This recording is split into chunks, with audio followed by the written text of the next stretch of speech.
Azerbaijan থেকে রাষ্ট্রীয় সফর শেষে দেশে ফেরার সময় গত ১৯ মে হেলিকপ্টার বিধ্বস্ত হয়ে নিহত হন ইরানের সাবেক প্রেসিডেন্ট ইব্রাহিম রাইসি।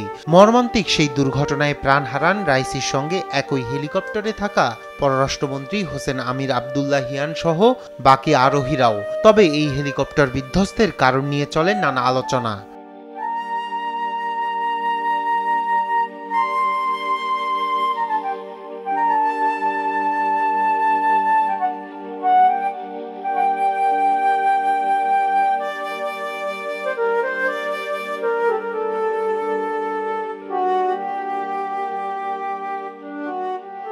বাজে আবহাওয়া নাকি কোনো ষড়যন্ত্র, সেই আলোচনার সমাপ্তি ঘটল চূড়ান্ত রিপোর্টের মাধ্যমে। স্থানীয় সময় রোববার ভয়াবহ সেই দুর্ঘটনার চূড়ান্ত কারণ জানিয়েছে ইরান।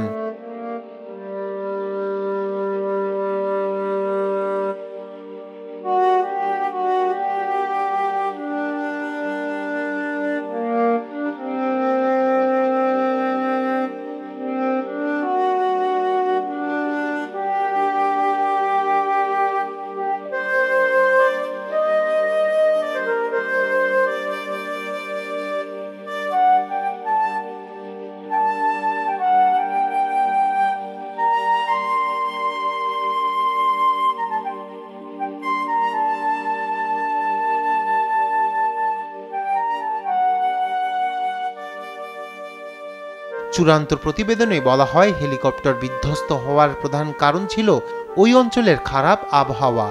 এমনটাই জানায় ইরানের রাষ্ট্রীয় টেলিভিশন।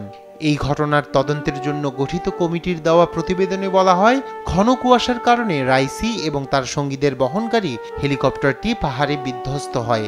এর আগে তদন্তের প্রাথমিক প্রতিবেদনে মে মাসে বলা হয়েছিল, তদন্তের সময় হেলিকপ্টারে হামলার কোনো প্রমাণ পাওয়া যায়নি।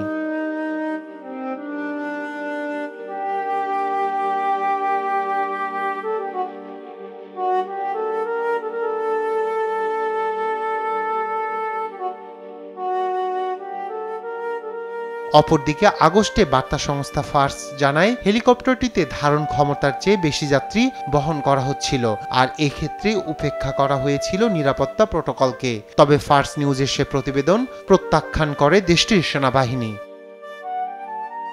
রায়হান কবি শুভ্র, নিউজ ডেস্ক, দেশ টিভি।